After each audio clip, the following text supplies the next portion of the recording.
Let's continue to discuss the wedding party and so much more than we could even give it credit if we are reading it from our context of our culture of today. We discussed some of it already, and I wanted to dig a little bit deeper. So they're at a wedding feast, and Mary, Yeshua's mother, tells her son, hey, we need wine. They are about to run out. Now, we probably wouldn't understand the context in our culture because it is very hard to put ourselves in that time. There's a few things going on here. So why is it so important to have this wine? Well, it's very important because the groom could actually be charged a penalty according to some of the Jewish customs. He could have faced a hardship financially. Also, it's a small community. You're not being able to provide for the 7 days of the feast to the people that came. It would have been very shameful. So weddings, they were meant to be celebrated for 7 days. And in those 7 days, the groom party would basically be the one who provides. So this would really not look good, and it could be very embarrassing. So when Mary is asking Yeshua to help out, she's basically saying, let's save them from the shame, from being looked down upon. Now, in my first video, I already spoke about how Yeshua responded with love and with care. It wasn't with attitude where so many people think. He was actually being very tenderly to his mother. Yeshua here is probably about 30 years old. We see that because he has his very first disciples that were with him. So he's just now starting, but this is his first recorded miracle. So, but let's look at this. You are a mother, and you know your son is destined for greatness because you were there. You were told by the Father. You conceived a child without any type of intimacy with a man. You have given birth. You have nursed your son, usually for about 3 years. You watched him grow up. You taught him how to speak, read. You taught him how to walk. You watched him grow up for 30 years. At this point in time, Mary would be basically like the authority. We could see that because she acts in that in the beginning. She takes that authority and says, hey, son, I need your help to do this. Now, the way that Yeshua responds is in love and says, what do you want me to do? What do you want us to do? But then he draws a line. He says, for my time has not yet come. So he's letting her know it's not my time yet. Now, a lot of things I have read over the years has basically said that he was in opposition to his mother. I think there's more to that than just a 30-year-old son saying, no, I'm not doing what you want to do, Mom. And then fine, I'll go do it. That used to be, I think, my understanding of it. But the more I understand context and culture and I really dig in, the more my mind has actually changed in my understanding, because that's what happens with growth. We're supposed to grow, guys. He does accommodate her. And if we think about it, we have a life of accommodations to our relationships with others. Husbands, love your wives. And we have the understanding of what that looks like. Wives, listen or submit to your husbands. And we have the understanding of what that looks like by reading scripture, by reading Torah. Children need to obey their parents. The young men need to respect their elders. There's a lot here that we do for our relationships. We have like this give and take in relationships. And we see that here with Mary and with Yeshua. But I want to point out that there is one relationship that we cannot compromise. And we are told over and over and over in scriptures to love Yah with all your heart, with all your mind, and with all of your soul. That is part of the reason why we say the Shema in the mornings, is to remind us that our love is supposed to be not compromised, that we're supposed to obey him and do what he has told us to do. And then we see Yeshua. He says, my time has not yet come. So he's drawing a line in the sand. So we start to see the shift. Again, he's 30 years old. This is a time where the parents would basically tell their son that they'd be taking over their business. And we see this again when he is being baptized and the father says, I am pleased with you. And that's for a different time. So this line, he is now saying, listen, I have to fulfill my role and do everything I've been called to do. I need to follow Yahweh. And I need to walk in that, in my purpose. He's also now taken authority.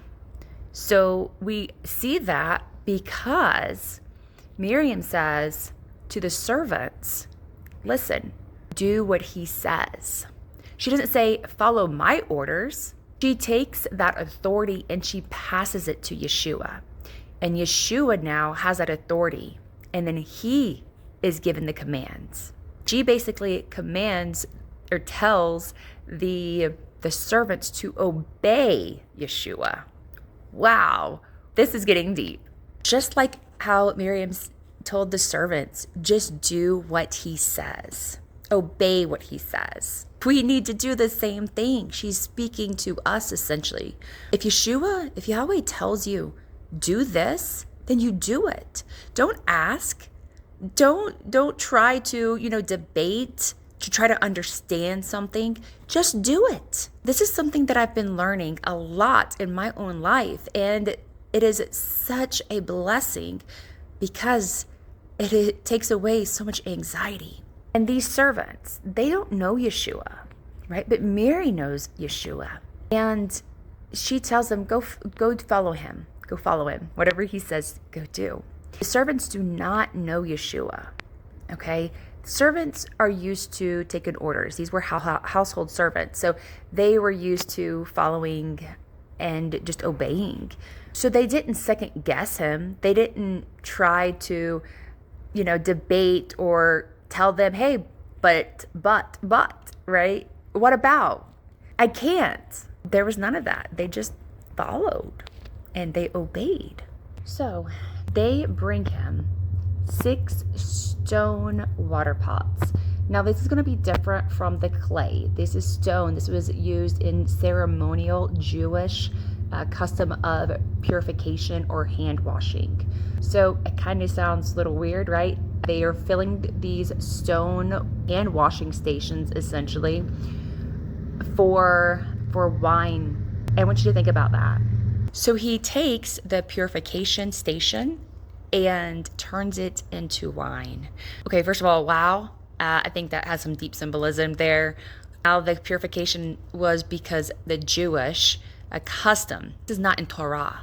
And so that's where we see him kind of going against the grain later on as well, as he's like, listen, you're so worried about, the purification, but you're not even following the Torah, which is what the Father gave, right? So that's later on. But he's taken this and he turns it into wine, which he is more way that we become purified. And we see that wine could also be associated with other things like the blood of Yeshua.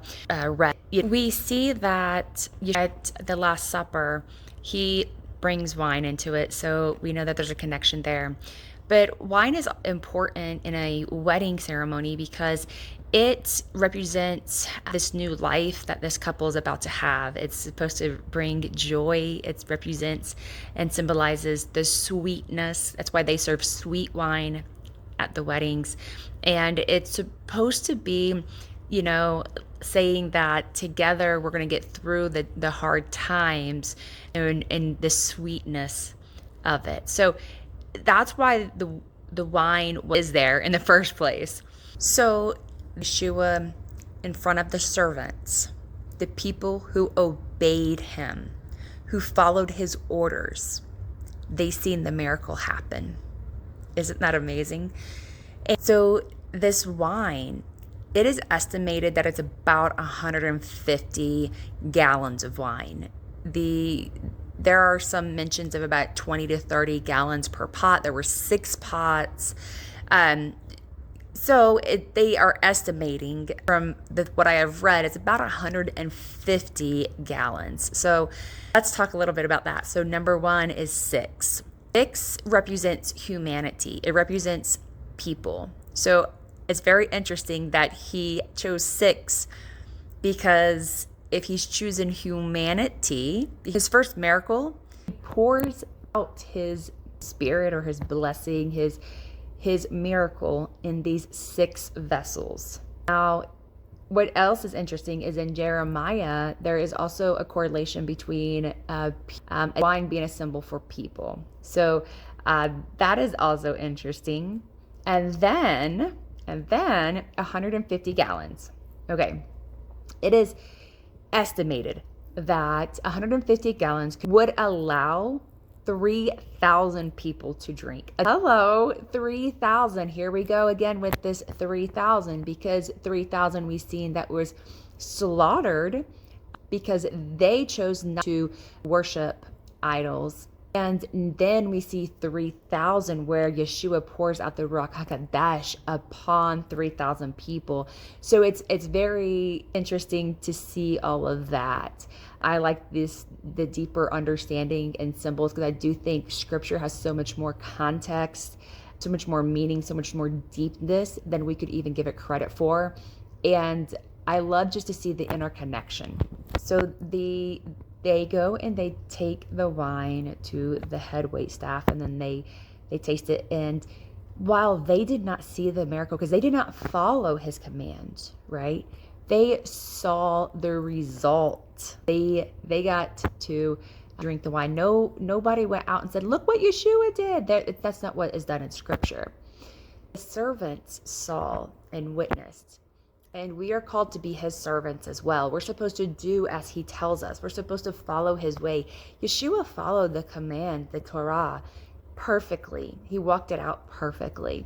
And so we see here that if we follow him as his servants, then we will get to see the miracles as well. And I think it is just so beautiful how this whole thing really shares a lot of in-depth information that I think we in our first world country in modern times we miss out. It's such a rich, beautiful story. So basically we see that Yeshua tenderly speaks to his mother and invites her in to say, how can we help this family who could be in financial ruins and cause a lot of shame by not providing enough wine for the guests. He then draws a line and says, okay, it is now my time to walk in my authority, to follow the Father, because he has told me it's time to walk in my purpose, in my destiny. And he then does his first miracle, which has so many symbolisms in it. And it helps us remember that it is for us to remember the Shema and be sure that we are loving the Father with all of our heart, with all of our soul, and with all of our strength and our might. And we do not allow a boundary that is set to take away from our relationship with the Father.